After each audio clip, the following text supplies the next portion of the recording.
C section क्या होता है, सी सेक्शन के बाद आपकी बेली में क्या चेंजेस आते हैं और सी सेक्शन के बाद आपको कौन सी एक्सरसाइज करनी चाहिए, तो चलिए देखते हैं।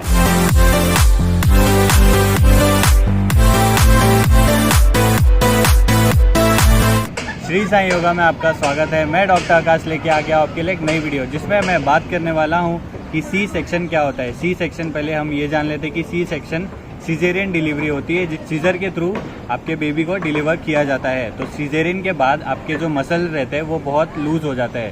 तो पहले आपको 6 to 8 वीक तक आपको पहले प्रॉपर अपने बॉडी को देखना है। उसके बाद आपको डॉक्टर से सलाह लेने के बाद आपको एक्सरसाइज स्टार्ट करनी है।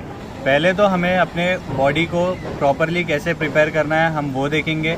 उसके बाद हमें कौन से स्टेप से और कौन सी एक्सरसाइज करनी है वो देखेंगे। जो हमारी एक्सरसाइज की स्टार्टिंग रहेगी वो हमारी स्ट्रेचिंग एक्सरसाइज से रहेगी। तो इसमें हमें पहले ताड़ासन लेना है। ताड़ासन कैसे लेंगे चलिए देखते हैं। ताड़ासन लेते समय आपको पैरों में थोड़ा सा गैप ले लेना है और बिल्कुल इसी तरीके से आपको ऊपर की तरफ अपने हाथों को जोड़ना है और ऊपर की तरफ खींचना है और आपका ध्यान बिल्कुल सीधा रहेगा। सेम इसी प्रकार से हमें वापस से करना है।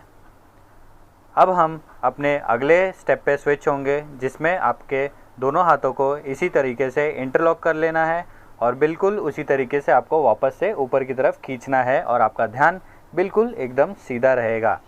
चलिए एक बार हम फिर से करके देखेंगे। बिल्कुल ब्रीद इन करके ऊपर एंड देन जब हम रिलीज करें तो ब्रीद आउट।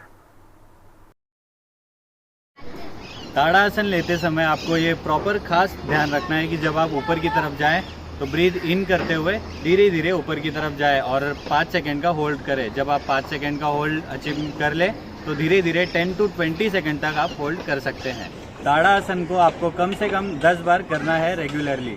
अब हम बढ़ेंगे अपनी दूसरी एक्सरसाइज की तरफ, जिसे कोना आसन बोला जाता है। जब आप कोना आसन में अपने हाथों को ऊपर लेके जाएं तो ब्रीद इन कर लें और जब नीचे जाए तो ब्रीद आउट करते हुए नीचे जाए, और ये आपके साइड बेली फैट के लिए है।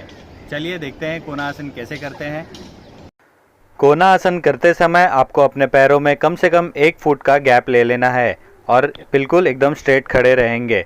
उसके बाद आपको एक हाथ ऊपर की तरफ लेना है और ब्रीद आउट करते हुए आप साइड की तरफ झुकेंगे, जिसमें आपका हाथ बिल्कुल एक स्ट्रेट रहेगा और आपको एक ही जगह पे कंसंट्रेट करना है।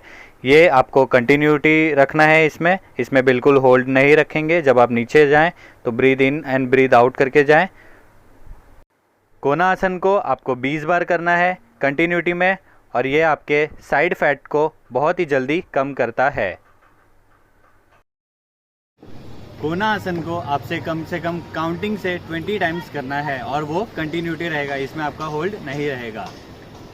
अब हम बढ़ेंगे अपनी अगली एक्सरसाइज की तरफ, जिसे कमर चक्रासन बोला जाता है। आपको ये खास ध्यान रखना है कि अगर हम अपने बेली के लिए एक्सरसाइज कर रहे हैं तो आपके साथ साथ में कमर को भी ट्रेन करना है। तो इसके लिए हम करेंगे कमर चक्रा आसन। कमर चक्रा आसन आपको कम से कम 10 बार करना है। 10 बार क्लॉकवाइज करेंगे और 10 बार एंटी क्लॉकवाइज करेंगे। आपका मूवमेंट एकदम स्लो रहेगा। इससे क्या होगा, आपका जो लोअर बैक है वो स्ट्रांग होगा और उसमें लचीलापन आएगा, जिससे आपको लो बैक पेन नहीं होगा। अब हम लेंगे अपने लेग्स की एक्सरसाइज। हमें फॉरवर्ड किक करना है, साइड किक करना है, देन रोटेशन करना है। अगर हम आगे की तरफ किक करते हैं तो उसके क्या फ़ायदे हैं, आपके लोअर बेली फैट कम होंगे। उस एंड साइड किक करेंगे तो आपके जो साइड के बेली फैट है वो कम होंगे। एंड जब रोटेशन करेंगे तो आपका पैर स्ट्रेंथनिंग होगा, वो प्रॉपर टोन होगा, मसल में वापस से एनर्जी आने लगेगी। तो चलिए देखते हैं हमें कैसे करना है। पहले हम आगे की तरफ किक करेंगे। उससे क्या होगा, आपके लोअर बेली में जो भी फैट जमा रहेगा वो कम होगा। इससे आपके क्वाड्रिसेप्स और आपके हैमस्ट्रिंग स्ट्रेंथनिंग होंगे। फिर हमें साइड की तरफ किक करना है, जिससे आपके साइड के फैट कम होंगे। इसी के कंटिन्यूटी में हमें अब 90 डिग्री पे अपने पैर को लाके रोटेशन करना है, क्लॉकवाइज एंड एंटी क्लॉकवाइज। ये तीनों सेट हमें 10 to 20 टाइम्स 3 बार करना है। अब हम लेंगे हैंड राउंडिंग। अपने हाथों को शोल्डर लेवल पे लेके इसी तरीके से आपको क्लॉकवाइज एंड एंटी क्लॉकवाइज आपको धीरे धीरे रोटेट करना है। इससे आपके हाथ मजबूत होंगे। इससे आपके जो साइड के हाथों में फ़ैट रहता है वो कम होगा। और इसी में अब हम शोल्डर रोटेशन लेंगे, जिससे अगर शोल्डर स्टिफनेस है तो वो भी फ्री होगा। और इसे हमें कम से कम 10 times clockwise and 10 time anti clockwise लेना है। अभी हम बढ़ेंगे अपनी अगले आसन की तरफ, जिसे भुजंग आसन बोला जाता है।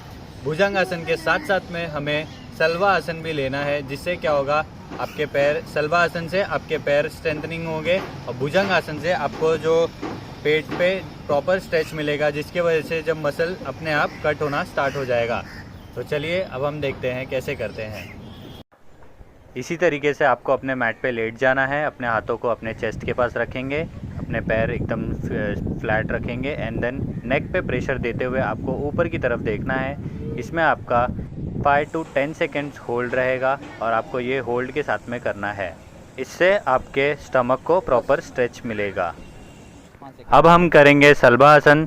जब हम अपने स्टमक को प्रॉपर ट्रेन कर रहे हैं तो हमें बैक को भी ट्रेन करना बहुत ज़रूरी है। सलवा आसन में आप देख लीजिए, आपको पैरों को ऐसे ऊपर की तरफ लेके जाना है और इसमें आपका 5 सेकेंड होल्ड रहेगा। इसे आपको कम से कम 10 टाइम रिपीट करना है। जब आप 10 टाइम का अचीवमेंट क्रॉस कर लें तो आप 15 सेकेंड्स तक होल्ड करके आप 20 टाइम ये कर सकते हैं। हर एक्सरसाइज के बाद आपको फेस मसाज करना बहुत ज़रूरी है। ये आपके फेस के लिए बहुत अच्छा होगा, आपके फेस पे लाइट आएगा और ब्लड सर्कुलेशन भी बढ़ेगा। ये सारी एक्सरसाइज होने के बाद में हमारी बॉडी पूरी तरह से थक जाएगी, तो हमें प्रॉपर ऑक्सीजनेशन की ज़रूरत होगी। इसीलिए हमें अब प्राणायाम की तरफ बढ़ना है। प्राणायाम में हमें अनुलोम विलोम प्राणायाम लेना है और कपालभाति प्राणायाम लेना है। तो चलिए देखते हैं कैसे करते हैं। अनुलोम विलोम प्राणायाम करते समय आपको खास ध्यान देना है कि अनुष्ठान और अनामिका उंगली से अपने नाक को बंद करेंगे और ओपन करेंगे और डीप ब्रीथ इन करेंगे and then deep breath out करेंगे। ये आपको एकदम स्लोली लेना है और आपको कम से कम 5 मिनट तक ये करना है। अब हम करेंगे कपालभाति प्राणायाम। बिल्कुल इसी तरीके से आपको श्वास को बाहर की तरफ छोड़ना है और ये आपको 50-50 के 3 सेट करना है और एकदम स्लोली करेंगे, बिल्कुल काउंट के साथ में। प्राणायाम करने से हमारे लंग वाइटल कैपेसिटी बढ़ेगी और प्राणायाम के बाद हमें इसी तरीके से बिल्कुल फेस मसाज करना है, जो कि हमें हर एक्सरसाइज के बाद कंपलसरी करना ही है। अनुलोम विलोम हमें कम से कम प्रॉपरली टाइम के हिसाब से 5 मिनट तक करना है और जब हम कपालभाति करें तो हमें 50-50 के 3 सेट करना है और एकदम स्लोली करेंगे। और ध्यान दीजिएगा कि आपके पेट पे बिल्कुल भी प्रेशर ना आए। अगर मेरा वीडियो आपको पसंद आया हो तो प्लीज़ इसे लाइक, शेयर और मेरे चैनल को सब्सक्राइब करना ना भूलें। अब मैं आपको अगले वीडियो में मिलूँगा पार्ट 2 के साथ में। Stay safe and stay healthy.